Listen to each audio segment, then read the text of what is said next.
大家好。那我们今天要继续来进行我们的精神科居家病人团队照护的第二步。那我是就是药剂科李欣雅主任。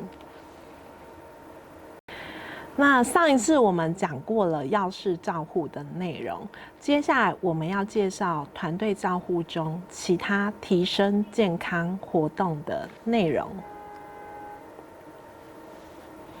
第一个部分，我们知道精神科的药物，有时候会让病人就是有代谢症候群的问题，所以第一个部分我们要提出的是体重过重的运动建议。那在这边的话，我们可以建议病人可以选择快走、慢跑、太极拳、游泳、骑单车以及跳土风舞的这些运动。那运动一次最好是要维持30分钟以上，每周要能达到5次以上。那第二个部分的话，我们是要建议老年人以及行动不便的人的运动建议。针对 WHO 也就是世界卫生组织的建议，针对65岁以上的高龄者，每周至少要能运动3次，每次运动至少要超过30分钟。那如果没有办法一次完成30分钟，也可以分段进行，每次进行10分钟。如果没有办法达到上面所提到的运动量，那可以依照自身能力来做进行，好吧？让我们从今天开始来培养运动的好习惯吧，并且记录下运动的时间以及天数吧。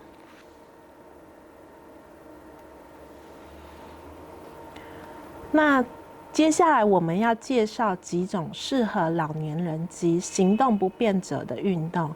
以下运动的方式都是我们到病人家中也可以带着他们一起运动的哦。第一是双手紧抓着毛巾，将手臂举高。第二个步骤，我们将身体带向右边。第三个步骤，将身体带回正面。最后一个步骤，我们将身体带向左边。这边有几个提示要提醒大家。第一个提示，运动前请稍微活动一下关节，暖身一下，避免有运动伤害的可能。如果不方便站着，也可以坐着做。我们知道有一些老年人或是行动不方便的长者，他们可能没有办法站着活动，这时候我们可以建议像这样的活动可以坐着来完成。第二个提示就是每个动作要请自己数8拍，并且完成上面的这个循环3个循环。一次连续运动时间要达10分钟，当然也可以搭配着音乐一起做这样的运动，比较不会觉得很无聊哦。第二是第一个步骤，双手紧抓毛巾，手平举。接下来将身体转向右边。再来将身体带回正面，接下来将身体再转回左边。同样的，我们刚刚讲的每一个动作数满8拍，进行3个循环，连续运动要达10分钟。第三是第一个步骤，双手紧抓毛巾，手平举。接下来双手向上平举，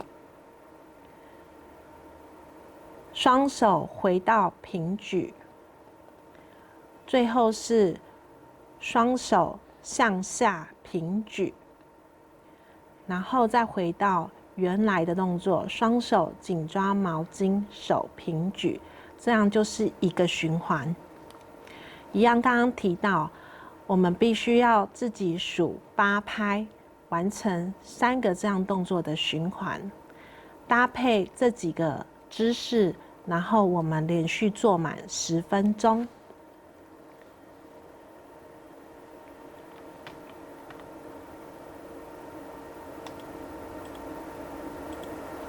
好，第4是双手紧抓毛巾，手平举。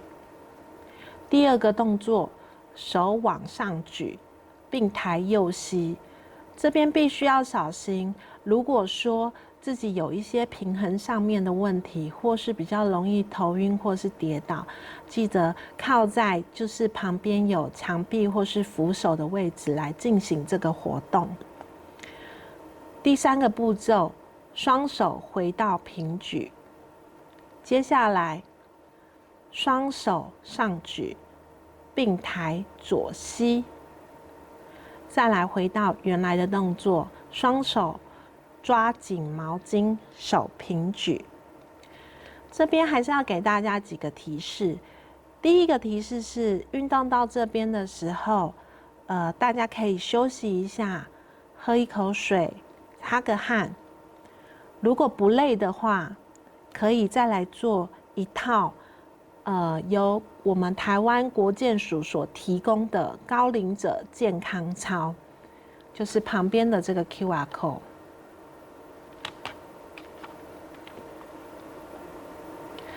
或是由我们高雄市立凯旋医院所提供的以上操，如果不累的话，可以再进行这2个操。好，接下来我们要给病人建议的是，可以使用增强肌耐力的运动建议。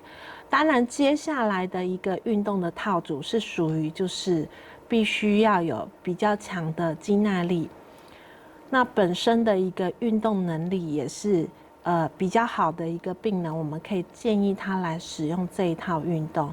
那当然也必须要小心跌倒的问题。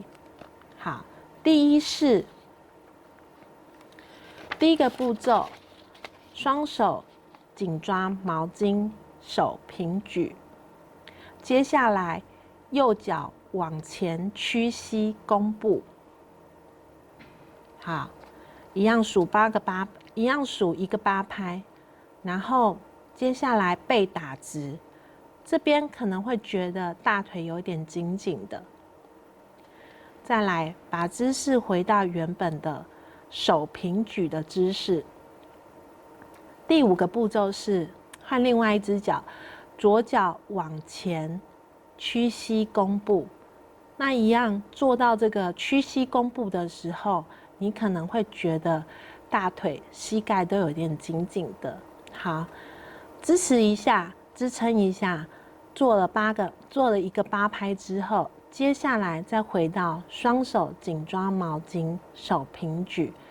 相信平常比较少在运动的一个病人或是老人家的话，做这套动作可能慢慢会感受到就是流汗，然后心跳有点加快。好，接下来我们要建议的是第2套动作。第1个步骤，双手紧抓毛巾，手平举。接下来，右侧跨步，将骨盆、大腿往外推。所以可以看到，就是在你的左脚的部分往外推的时候，你会觉得骨盆的肌肉有被拉开。好，换另外一边，第3个步骤，左侧跨步，一样把骨盆、大腿往外推，一样要支持一个8拍。好，接下来我们回到原始的动作，双手抓紧毛巾，手平举，让肌肉休息一下。好，那接下来我们要做的是直背深蹲，可以看到，当你蹲下去的时候，要将背挺直，挺直的时候，慢慢的往下蹲。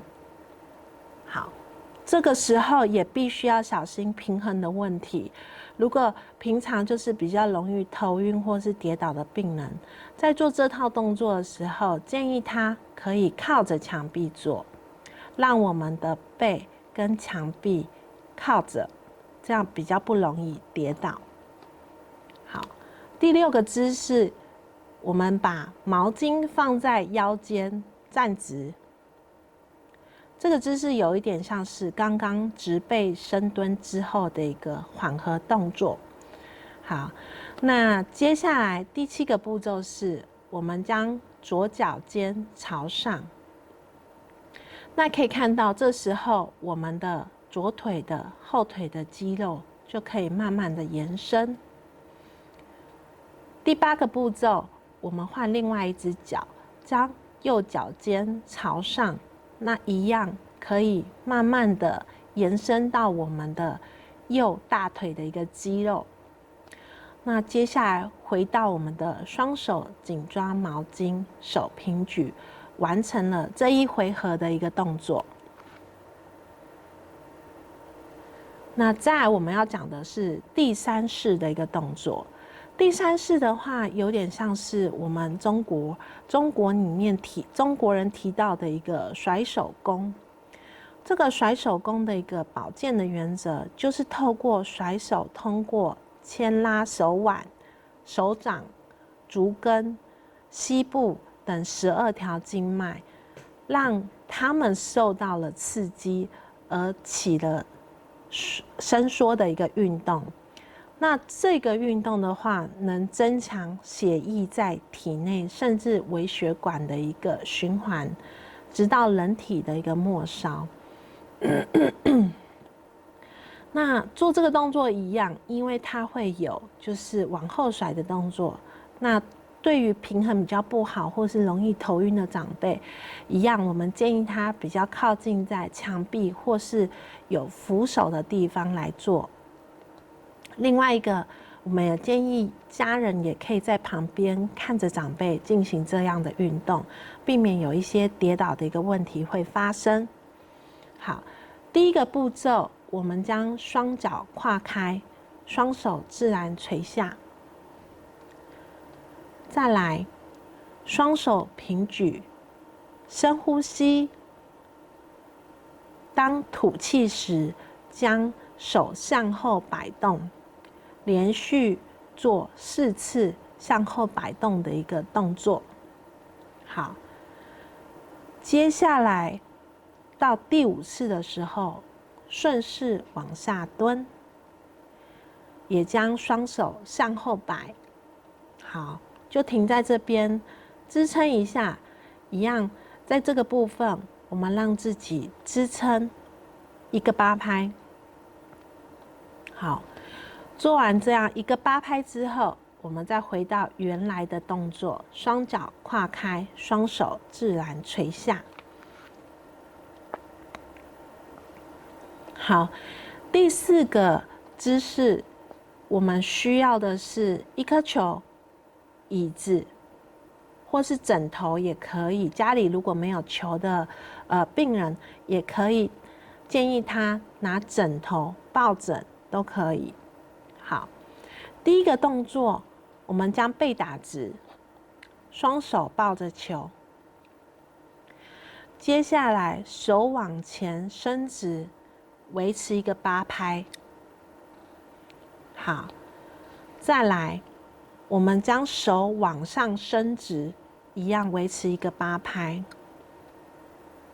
这就是一个这个我们有借由其他辅具的一个活动的一个运动。那当然，我们也可以做更增加难度的一个部分。这时候，你可以像右边的这张图，我们用大腿夹住球，或是说我们用大腿夹住枕头也可以。那记得这个椅子是有靠背的一个椅子，避免你在做这个动作的时候不小心往后跌下去。那当然，在做这样的一个运动的时候，也一定要确定我们的场域是安全的。好，那这时候第二个动作，手要抓住你的椅子的边缘。好，这时候腹部用力，将我们的大腿往上提。好，提高的时候，你一定会觉得你的腹部会觉得紧紧的。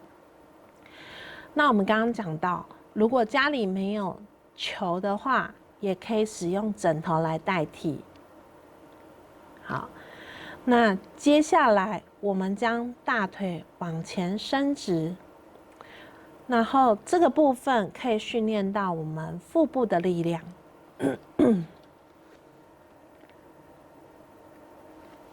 好，接下来我们要讲的是第五式。第五式的部分，我们将我们的手掌交叉，然后我们的双臂平举。那久久没有做这样的一个运动的一个病人或是老人家，做完这一套运动可能会觉得手臂都会有一点酸酸的，但是这是很好的一个运动的一个表现。好，接下来第二个动作，我们将右膝抬高。那一样，在做这个动作的时候，考验是我们的平衡感。可以看到侧面图。如果说，平衡感比较有问题的，或是比较容易头晕的长者的话，我们也建议他靠着墙壁来做这样的一个运动进行。然后再来换另外一只脚，左膝抬高。那一样，每一个动作我们都支持一个8拍。好，再回到手掌交叉、手平举的一个位置，就完成了我们这一套活动。好，最后的一个运动一个建议，我们知道我们刚刚做了几套运动，都是有会让我们的肌肉比较紧绷的部分。接下来我们要做的是缓和的运动。那运动到这边，也要让我们的肌肉稍微放松一下。第6式的部分的话，我们做的是针对头颈部的一个缓和运动。好，首先第一个姿势，将右手绕过头部，摸到我们的耳朵，左耳的部分。接下来，轻轻的将我们头部向右下方压。这时候你会感觉到我们的左边的肌肉有受到了一些就是拉直的一个动作。好，接下来换手，将左手绕过头部，摸到了右耳，然后将我们的头部稍微往左下方压。好，一样这样的动作我们都持续一个8拍。好，接下来就回到原始的动作。做完这一套运动的时候，你会觉得你的左右颈部的一个肌肉会感觉到非常的一个放松。好，第7套运动，我们要来缓和我们的一个手臂的一个部分。那这个活动的话，是针对我们的手臂以及肩膀的一个部分。首先，先把双臂向前伸直，好，伸直一样维持一个8拍。接下来，我们把右手臂向左伸直，好，撑住，一样维持一个8拍。最后，我们将左手臂向右伸直，那一样撑住，维持一个8拍。接下来，第8套运动的部分的话，会同时运用到我们的手臂跟肩膀的一个姿势。首先，我们先将手臂向上伸直，那一样维持一个8拍。这时候你会觉得你的侧边的一个肌肉有被拉直的一个部分。好，那接下来我们将这样的姿势向右靠，向右伸直。好，完成一个8拍之后，手臂再向左伸直。好，这样就完成了我们这一套的运动。那最后一个缓和的运动的话，我们要做的是，就是来伸展一下我们的一个腿部的一个肌肉的部分。那这时候你必须要找一个有靠墙壁的一个位置，好，扶住像这样固定的一个柜子，或是墙壁的一个扶手，好，可以让你可以就是完整的固定。那扶好之后，接下来我们将我们的右脚往上支撑，然后你的右手臂去协助拉着你的右脚的部分，让我们的大腿的肌肉可以伸直。好，那一样换左脚也是做同样的动作。好，那最后一个部分我们要伸展的是我们大腿内侧的一个肌肉。那一样找一个可以有稳固的一个柜子，或是说墙壁的扶手。那我们将我们的右手扶在这个扶手上面。好，那我们把左脚往上抬，往上抬的时候，这时候可以感觉到我们的大腿内侧的肌肉以及我们侧边的肌肉有被拉直。好，那同样的动作，我们再换另外一只脚来进行。好，那就完成了我们今天的一个就是缓和的运动的部分。好，那如果我们的运动进行到这边，你还没有觉得很累的话，那也可以跟着我们凯旋医院所拍摄的海草舞一起再来活动一下。那以上这个部分的话，就是我们这本手册里面提供的运动的片段。希望大家都可以带着我们的病人或是我们的家人，简单的来活动一下，让长久坐在椅子上没有活动的病人也可以流一点汗，然后增加一点活力。好，最后运动的一个建议的部分，我们是要针对睡眠品质不好的病人来做建议。像这样的一个伸展操，可以在睡前的时候来做进行。那首先，我们先把身体呈跪坐的一个姿势。好，那接下来上半身俯卧，贴平于床面。这一套动作我们可以在床上做，或是说我们在地板上铺上垫子，也可以这样进行。那可以看到这个人的姿势，就是我刚刚要表达的。我们把我们上半身俯卧，贴平在床面。好，接下来双手放松，往头部的方面滑动伸直，也就是慢慢的往前伸直。但是这个跪坐的姿势还是不能移动哦。慢慢的透过我们的深呼吸，以及用嘴巴慢慢的一个吐气，深呼吸，吐气，这样反复操作3到5分钟。好，像这样的一个放松的一个运动，都可以帮助我们增加我们的一个睡眠品质。因为我们知道我们的病人有一些人是属于比较焦虑型的病人，可能在睡眠的一个状况并没有很好。这时候我们也可以建议他们做这样的一个活动。好，那接下来在我们手册里面还有一个部分是要提到的是营养以及饮食的一个卫教。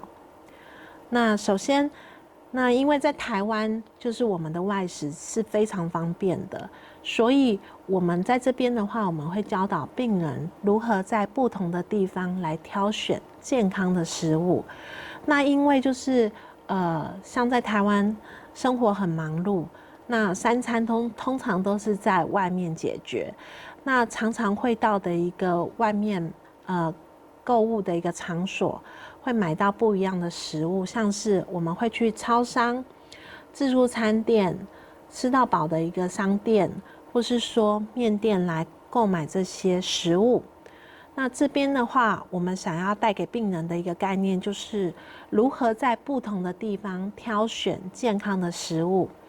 但这也是常常都是我们病人的一个困扰，所以我们才会将这一个内容列在我们的一个卫教的手册的其中一个章节。好，接下来的部分，我们要提出的是饮食的建议。我们应该要吃什么样的食物，才不会让自己胖胖的，才能得到健康呢？建议大家在制作自己的卫教的手册或是内容的时候，可以多找一些像这样精美的图片，这样也能增加民众对于卫教内容的一个参与度。第一个部分，我们想要针对的是便利商店贩售的食物来进行食物的挑选建议。那我们去便利商店经常会买的食物包含第一个部分，饮料。饮料的部分的话，我们会建议以矿泉水还有无糖的气泡水，像这一类的饮料为主。那不建议的是这些含糖的一些饮料，像是奶茶、汽水或是啤酒，这些都是属于比较高热量的一些食物。那第二个部分，我们去便利商店，我们还有可能会挑选的是生菜沙拉。这个部分的话，建议的是尽量挑选全生菜的一个沙拉盒，不要挑选含有马铃薯沙拉或是玉米粒含量多的一个沙拉。另外一个，我们可能也会挑选酱汁。那这些酱料的部分的话，记得要选的是和风酱。那比较不推荐的是千岛酱或是优格酱。第三个部分，我们可能会选择是鲜奶。那鲜奶的部分的话，一般是建议低脂或是脱脂的鲜奶。那比较不建议的是像一些调味乳或是含糖的一个牛奶制品，像是优酪乳，含糖的优酪乳，当然无糖的优酪乳也是蛮适合挑选的。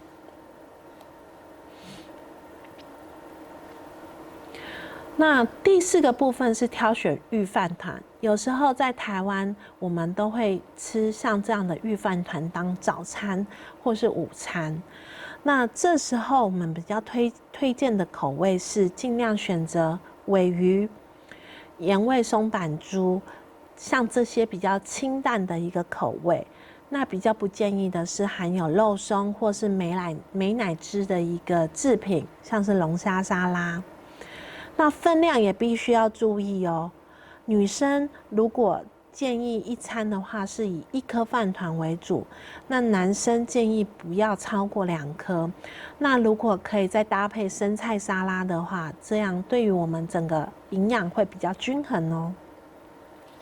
好，第三个，在台湾的便利商店也很常会看到像关东煮这样的一个食物。那关东煮可以挑选的一个部分，像是高丽菜卷、白萝卜、杏鲍菇、米血、水煮蛋、豆腐、玉米，还有蒟蒻丝，像这一些比较不属于加工类的一个食物。那建议不要选择是像鱼丸、贡丸、虾饺、鱼饺这一些加工类的食物，还有尽量不要喝汤，因为汤里面有很多就是调味料的一个成分在，那也可能会增加我们未来就是体重或是就是我们的代谢症候群发展的可能。第6个是便当的部分，尽量选择低油少糖的一个健康便当。那像这边有一些像是炸香肠啊，或是炸排骨的便当，尽量不要选择。这一些都也是属于热量比较高的一个食物。那在便利商店购买食物的好处，就是在上面都会有明确的标示它的一个热量以及食物的内容物。那也可以透过这样的指标来协助我们来选择，就是我们选择比较低热量的一个食物。好，那接下来的话，我们要讲的是自助餐店。像这样的一个自助餐店，其实在台湾很常都会在我们的街道旁边会看到这种自助餐店。那自助餐店里面，他们提供的包含蔬菜、肉、饭、蛋，那可以由消费者自己来夹取他们今天想要吃的一个食物。那费用的话，也会依照所夹取的量以及食物的类型来做计价。那第一个部分，我们要选择的是菜。那选菜的时候，建议要选择2种全蔬菜，而且以深绿色的一个蔬菜为主，像是油菜、芥菜或是青江菜。那第二个步骤的话，我们要选择的是配菜。那可以选择一种半晕素的一个食物，也就是有肉有菜的食物，像是番茄炒蛋、青椒肉丝或是敏豆炒肉丝，这一些有肉有菜的一个半晕素的一个食物。那在第3个步骤的话，我们会选的是主餐。主餐的话，建议选的是鸡胸肉或是红烧清蒸鱼，尽量不要去挑选这些油炸类的一个食物。好，那最后一个步骤的话，会选择的是饭，可以选择五谷饭或是全谷饭，尽量少吃白饭。那最后记得在你的饭上面有一些在台湾人大家都有时候会很喜欢淋上一些肉汤或是菜汤。这边的话必须要注意的是，尽量不要淋上这些肉汤或是菜汤。好，那再来的话是在台湾也有很多像这样的一个面店。那我们有一些店家，他们就是单纯只有提供这些面食的店家，在台湾也很多。那多数店家会提供不同口味的一个汤面或是干面。那在店家里面也会有不同的一个小菜可以来做夹选。那一样夹选的分量，还有就是品项，会由这一些量来做计价。好。那第一个部分的话，我们会去选择我们到底要吃什么样的面。这边的话，建议要以汤面为主，像是阳春汤面，但是尽量不要喝汤。那尽量的话是不要选择干面或是麻酱面、大卤面或是酸辣面这一些有勾芡的一个食物。那第二个部分的话，选择小菜。小菜的话，可以搭配烫青菜、卤萝卜、豆干、豆腐。那这边的话，建议可以加酱油，不要加酱油膏。那尽量不要选择一些加工类的食物，像是百叶豆腐这些，这是属于加工类，或是贡丸，刚刚提到，这些都是属于加工类的一个食物。好，那第3个部分我们要选汤，选汤的是尽量选择清汤，像是萝卜汤、紫菜蛋花汤。那尽量不要选择像这些有勾芡的一些汤品，像是玉米浓汤或是酸辣汤。好，另外在台湾也很流行像这一类的吃到饱的店家。吃到饱的类型像是有吃火锅、日式烤肉料理，或是韩式烤肉料理、泰式料理，或是披萨吃到饱等等。那所以这个部分的话，我们要教导的民众是，如果你今天真的要去吃到饱的餐厅，那应该要怎么去挑选比较好的一个食材，比较恰当。那第一个部分我们讲到的是火锅吃到饱的店家。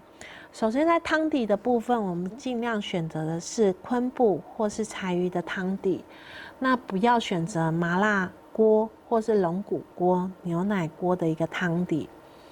那火锅料的部分，尽量以蔬菜为主，像是高丽菜、空心菜、金针菇、青江菜、红喜菇、萝卜、木耳、玉米笋、茼蒿，这些都是属于圆形的食物，以及青菜。那蛋白质的部分，可以挑选里脊肉跟板豆腐。那尽量不要夹选一些加工类的一个食物，像是鱼饺、蛋饺、燕饺，或是贡丸，或是鱼浆类、马吉烧等等，这些都是属于加工类，而且热量很高的一个食物。那当你要自己调制蘸酱的时候，尽量以清酱油加上葱、姜、蒜，还有和风蘸酱为主，不要去挑选沙茶酱，或是有一些胡麻酱，或是含豆腐乳的这一些蘸酱，这些都是属于热量比较偏高的一些蘸酱。那第二类的话，当我们去吃到饱的部分的时候，我们选择的是自助餐的一个部分，就是 buffet 的吃到饱的部分。这时候我们选择的是新鲜食材，那可以挑选像是生菜沙拉、烤鱼、烤牛肉、寿司、黑咖啡或是鲜榨的果汁，以新鲜的食材为主。那每一次在吃的时候，以小量，也就是1到2口的量，一次摄取为主。那尽量一样，刚刚讲到，不要去挑选这些加工类的食物，像是火锅料，或是香肠、火腿、天妇罗，然后也尽量不要吃甜点，然后也不要喝浓汤。好，这些都是属于热量比较偏高的一些食物。那接下来我们要建议的是，在台湾有时候我们除了外食之外，我们有可能会想要为自己的家人来进行一些料理。那这边推荐大家几项就是比较好制作的一个料理。那首先要推荐的是，就是提升免疫力的一些料理的一个部分。第一个要讲到的是养生莲子汤。那养生莲子汤的一个制作过程的话，我们先将排骨就是洗净切块，然后再用沸水汆烫1到3分钟，然后去除了这些血水之后，然后再把我们的排骨捞起来。那干莲子的部分可以泡水到软化。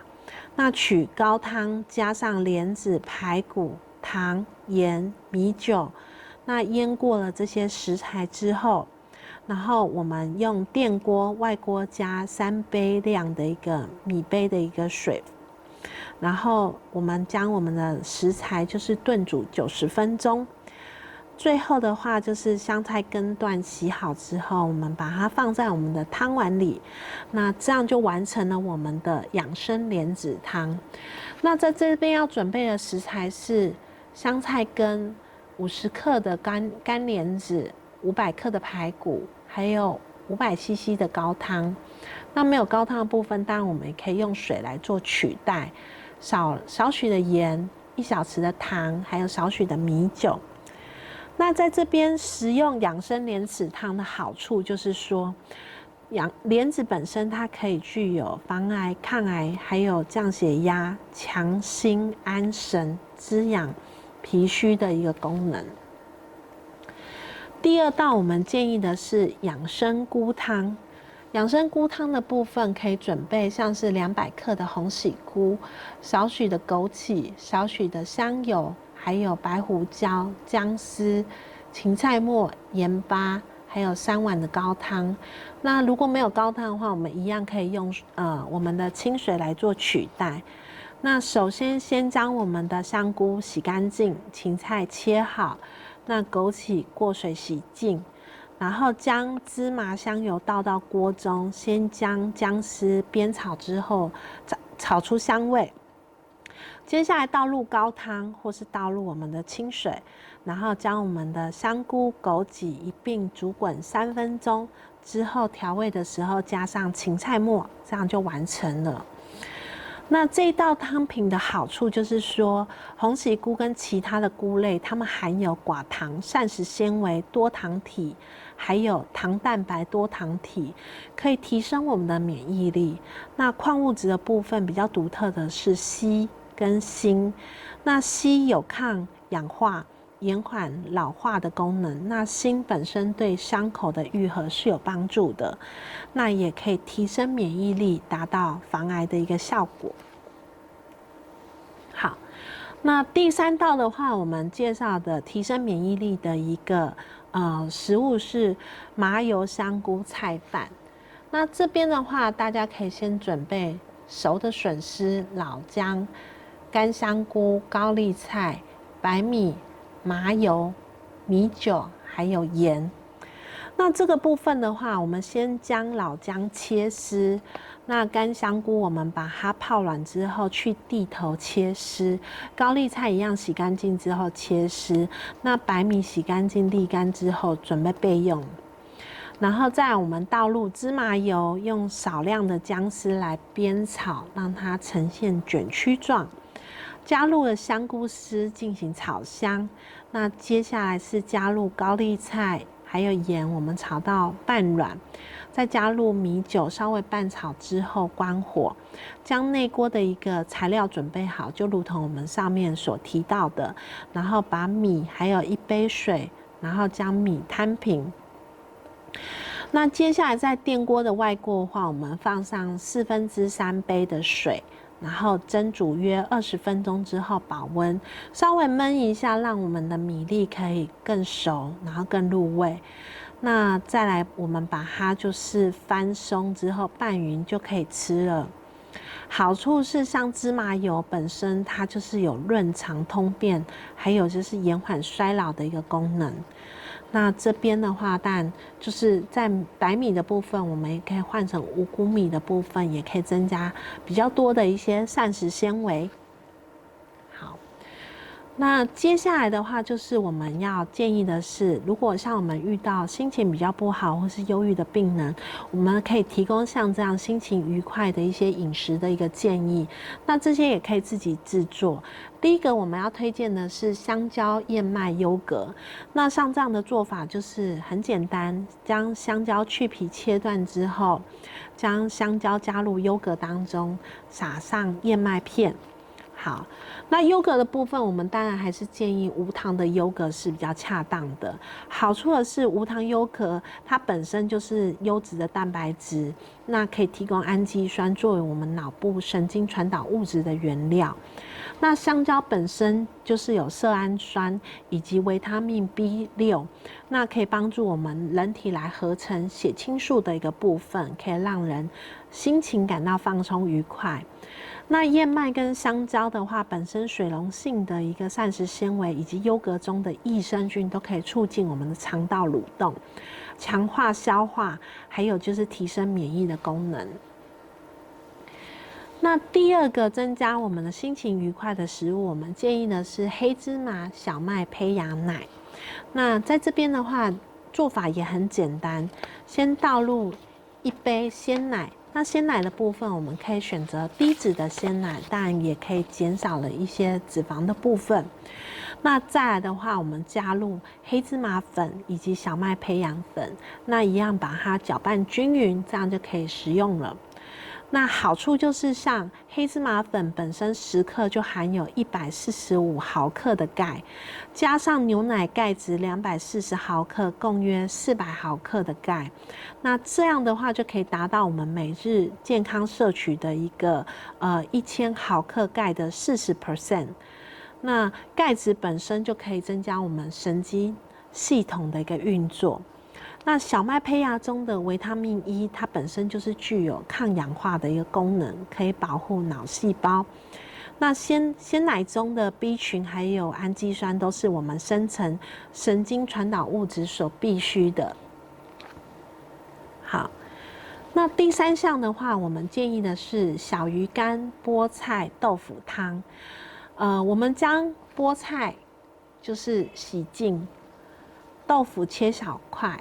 小鱼干也洗干净，那放在水里面一起滚，将小鱼干先滚熟之后，然后我们加入豆腐，豆腐煮大概2到3分钟之后，放入菠菜。那接下来水滚之后，我们熄火，熄火之后加入一些盐巴跟香油来做调味。那像这样的汤品的好处就是，本身菠菜是叶酸含量很高，那叶酸本身也是让我们的色氨酸可以转变成血清素的一个必要的物质。那过去有一些误解认为豆腐跟菠菜一起吃的时候会造成结石，那其实像这样的钙质在我们的肠道与草酸结合后，会借由粪便排出来，反而降低了结石的可能。那小鱼干跟板豆腐中的钙以及氨基酸是生成我们神经传导物质所必须的。好，那在台湾，像我们在煮饭或是说主食的时候，我们也很常会用到电锅来做煮菜的动作。那接下来我们推荐的是几项简单的一个电锅料理。第一个是竹笋腐饭，那做法也很简单，我们将竹笋去壳、姜去皮这些都切丝之后，那鲜香菇我们备用。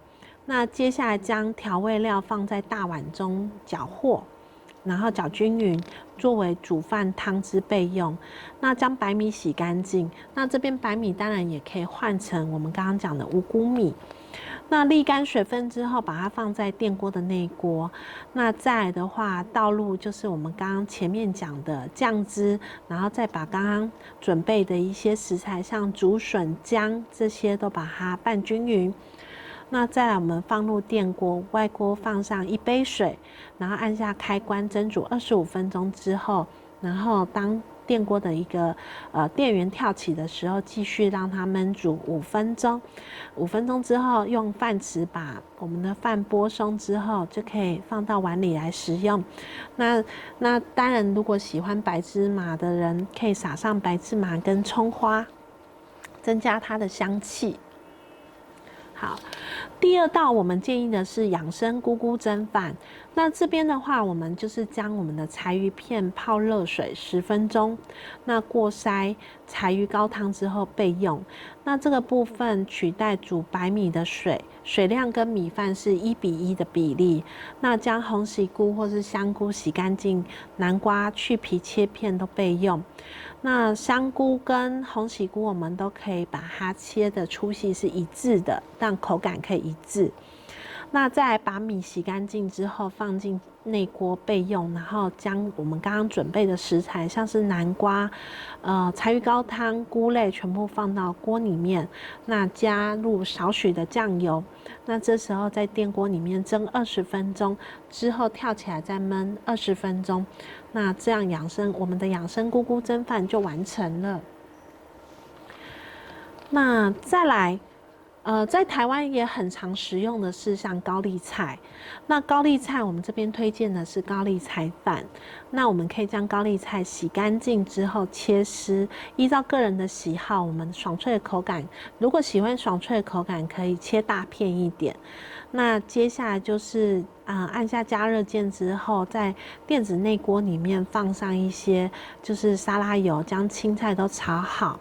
然后把高丽菜跟红萝卜丝、小黄瓜丝都已经一起炒好。那3分钟炒完之后，等到蔬菜出水之后，我们可以放入猪大骨高汤30cc，还有盐巴调味。那如果没有高汤的话，当然也可以以清水、白开水来做取代。然后放入白饭拌炒。那大概时间是3分钟。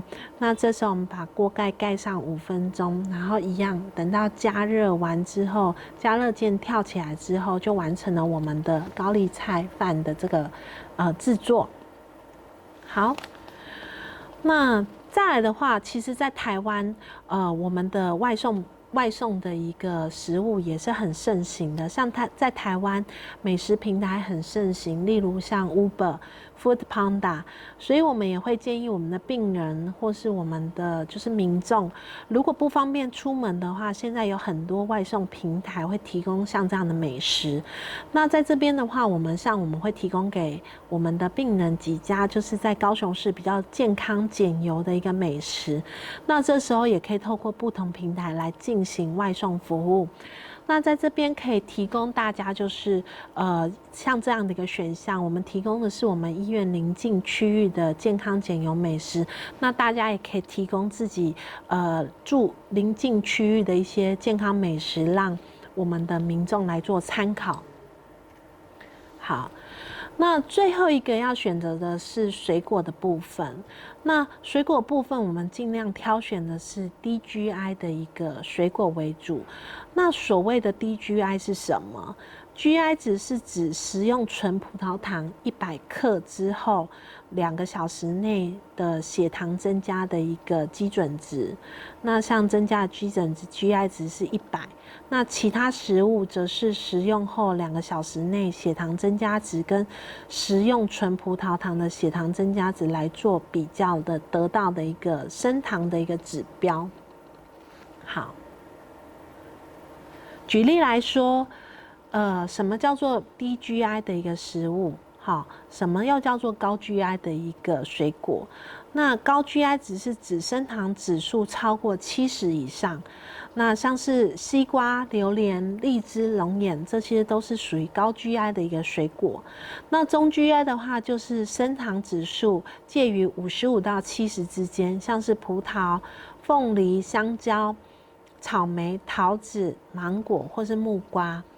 那属于低 GI 的一个水果，像是升糖指数是少于55的，像是圣女小番茄或是芭乐、奇异果、樱桃、葡萄柚、柳橙、梨子、苹果。所以在建议的一个摄取量的部分，或是摄取的食材的部分，我们建议的是低 GI 的一个水果为主，而且建议一天的一个分量不要超过2份。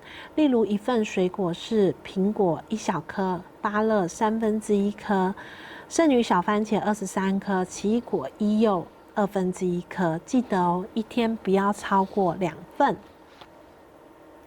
好。那在我们的一个卫教的手册里面，我们也提到了一些像是就业辅导的一个讯息。那再回到我们的一个小树的一个就是绘画的绘本里面，我们提到了，当我接受了治疗后，我很认真的控制我的疾病。接下来我也想得到工作机会，也想要照顾别人。我是健康强壮的小树，能让鸟妈妈愿意让小鸟在我的树上孵化长大的小树。这边的这张图也是我们自己画的哦。我们透过像这样的一个鸟巢，以及小鸟的一个就是标示的话，让我们的一个小树在接受治疗之后，也可以去照顾别人的这个意念的一个传达，来传达我们接下来想要表达的一些就业的一个讯息。好，就业辅导的讯息的部分，当然我们这边提到的是我们高雄市政府所提供的一些就业训练的一个部分。好，在我们高雄市政府劳工局博爱职业技能训练中心里面的一个职业重建服务窗口，有专责的人员针对求职的一个需求，然后透过个案管理的一个方式，有效连结就是我们就是在本地的一些身心障碍者职业重建的一些资源。那并且我们会评估就是需求的一个部分，然后分派适当的一个服务，提供适当的一个转介，让我们的身心障碍者在职业重建的过程当中，可以得到连续性无缝接轨的一个专业的一个服务，然后可以顺利进到我们的就业市场，得到适当的一个安置。在服务内容的部分，当然就是职业重建服务是指就业的转衔、职业的评量、就业的服务，还有职务再设计、创业辅导，还有其他职业的重建服务。那对象的部分的话，是针对就是涉及在高雄市15岁以上有就业需求的身心障碍者为主。那服务地点的话，当然我们有提供像这样的服务地点，有身心障碍证明的一个民众都可以到以下的服务地点来做一个咨询。那在本院的一个协助的一个就业服务的部分的话，那我们提供的是几项工作技能的训练。首先在日间病房或是说社区复健中心都有训练日常生活技能以及跟雇主应对的技巧。那只要有就是身心障碍手册，都可以选择参加身心障碍者日间养成职业训练职训班的部分，可借由此可以学习到文书处理作业，还有电脑的一些技能。那这边我们也提供一些联络时间。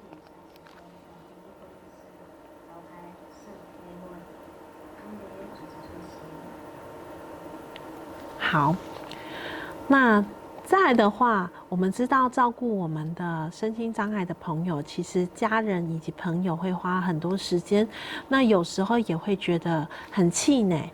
所以在这边的话，我们提供的是对家人朋友的一个支持。当我们照顾生病的家人以及朋友的时候，我们也要透过正念，让自己维持我们的健康。所以接下来，请跟着我们一起来学习放松的技巧，与病友相处的技巧，还有3件好事。这3件好事的一个概念就是说，在我们睡觉前，让我们花5分钟来想想今天所发生的好事，连续写下30天的一个好事，你就会有好事发生哦。那我们这边看到我们画的一个花生的图样，就代表说，其实在这边在中文的发音花生听起来很像发声的声音，所以我们才会说好事花生。首先，第一个我们来学习的放松技巧是正念减压。那谁需要正念减压？如果想要提升睡眠品质、减轻压力、提升人际关系的品质、提升自己活着的质感，还有追寻生命的意义，想要更愉悦的自在生活，还有就是长期受到病痛的一些病人，还有就是如果你想要成为一个助人的工作者，或是你已经是助人的工作者，那我们都可以来进行正念减压的部分。那在这边的话，我们提供病人2个影音档来进行正念减压的一个活动。好，第2个的话，我们介绍的放松技巧是腹式呼吸。那怎么做呢？第一步，我们先找个舒服的位置，减轻束缚，坐或是躺着都可以。那将我们的双手放在肚脐前，中指轻轻碰着我们的肚脐，那透过鼻子吸气，嘴巴吐气，来做到我们的一个腹式呼吸的一个方式。那这个技巧的话，就是说，我们吸气的时候，肚脐尽量往上顶，直到我们的中指尽量分开。想象我们的胸部、腹部之间有一层横膈膜。吸气的时候，横膈膜会下降，便会自然的扩张。那气体会流入我们的胸腔内。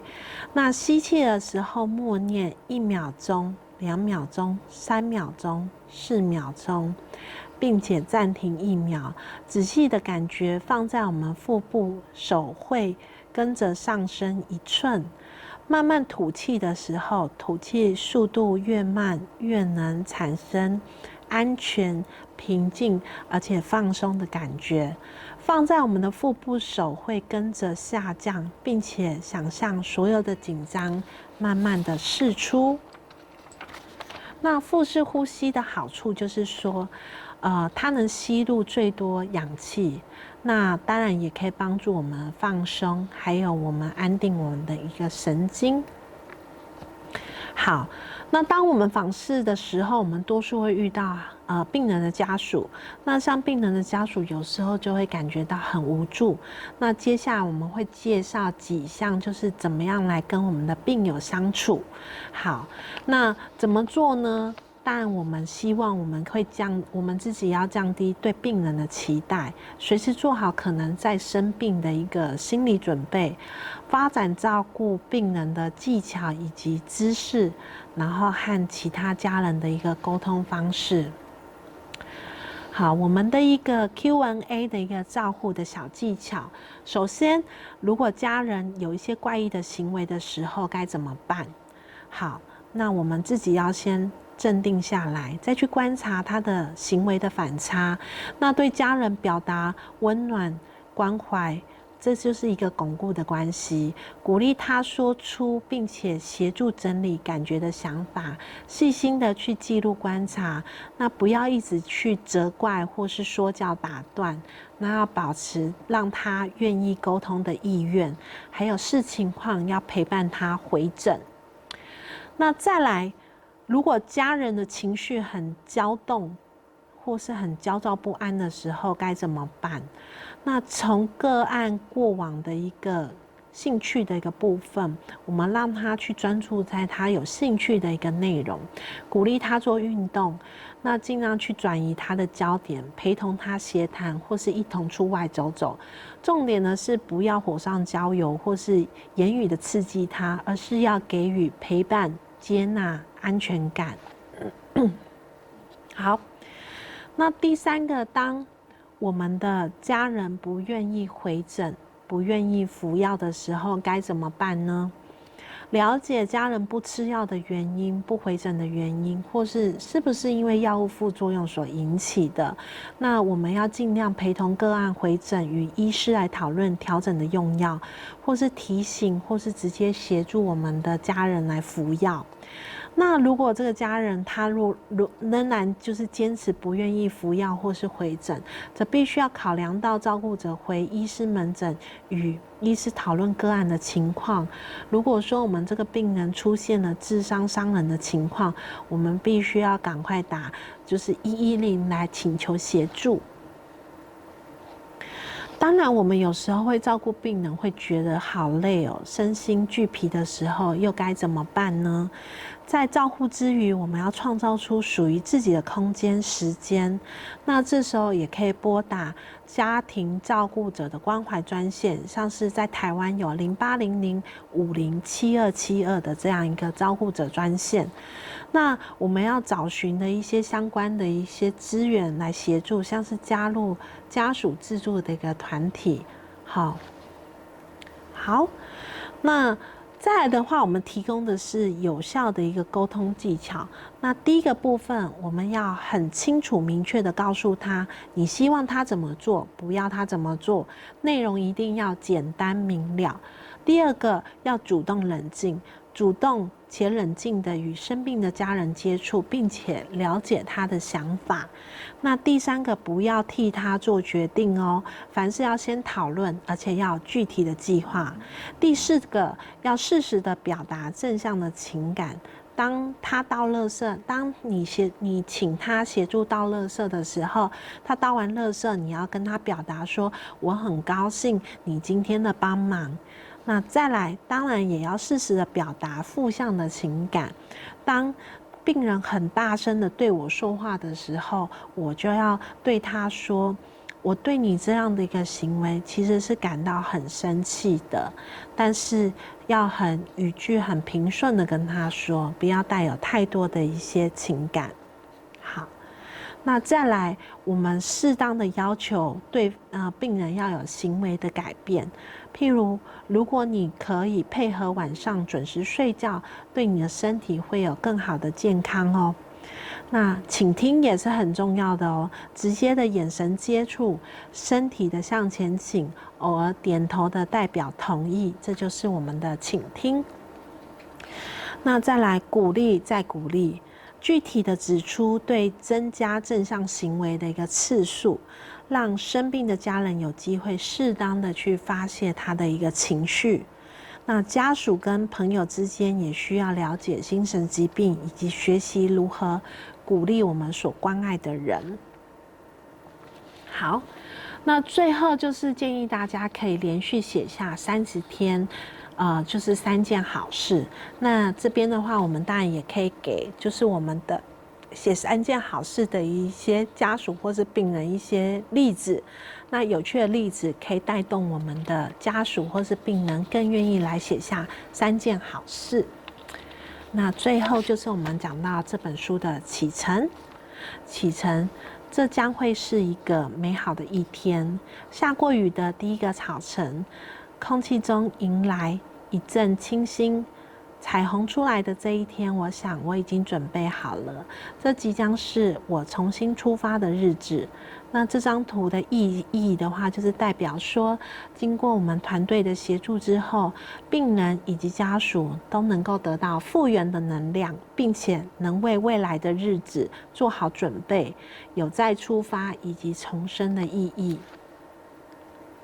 好，那我们今天我们的一个就是小树的成长日记卫教绘本，我们就说明到如此，谢谢大家。